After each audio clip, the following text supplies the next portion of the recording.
Katalani. No, third grade Indar. Ang atong gikan sa City Tribal Office. Si Bay Gingging. Welcome po. Ayun sa iyang mga GO. Si Sheila o si Sonia. Hindi po. Salamat tayo, no? Ang atong IPMR sa siyudad, kabalo ko nga mo anin to, pero picture sa mga nagtanong kawayan.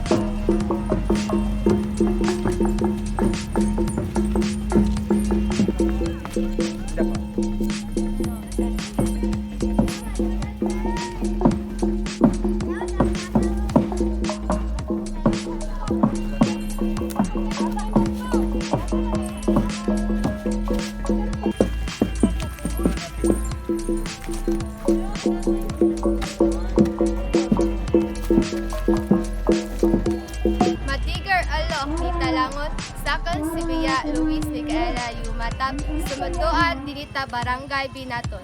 Ang ako ang advokasya is ang pag-encourage sa akong mga kaubanan nga dili sila maulaw sa pag-istorya sa among sinultian ug dili sad sila maulaw sa pagsuot sa amo ang sinuotan.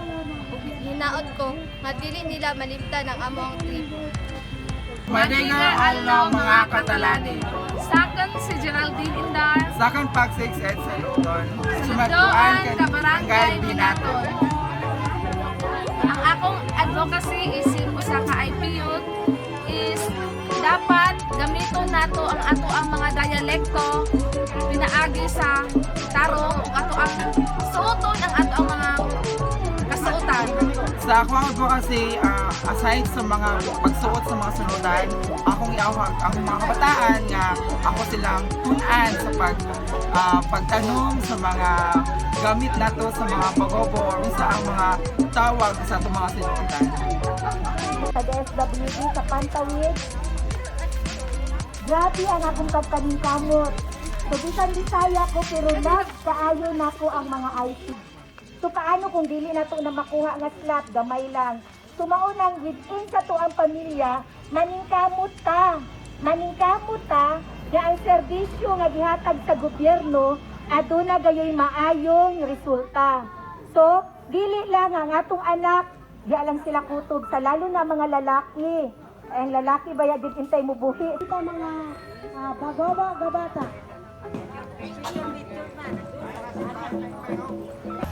Madigar to Lok ni Talangon.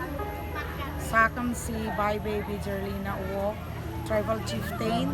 The same time IPMR sa Barangay Binaton.